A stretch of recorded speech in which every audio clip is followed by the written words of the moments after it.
Chinakalibie. Chinakalibie. It's a spiritual title. Anyanwụ Igbo niile. Kai Chinakalibie. Ihe anyị na-eme is a movement. For Igbos. Ọ bụ na edoziri ọba anyị ejiri aka anyị edozigbo anyị menwuru ya. Etu anyị si abịa South Africa very soon ma ndị Yoruba ma ndị Hausa ga na-abịa n'ala Igbo. Ịbịa na-eme ma ndị ọcha ife alụrụ ya ma ya ịnwa ụmụnne anyị ndị Igbo. Mama chọọ ya ma ọ na fa chọrọ ya. Ndị Igbo ma na dị nsọ. Mgbọrọgwụ Igbo okike edozi okwu.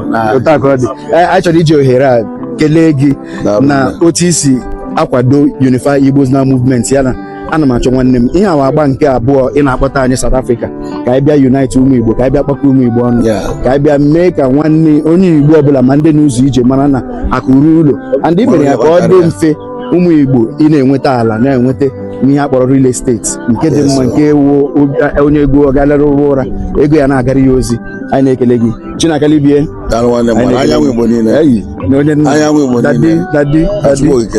Thank you, sir. Thank you.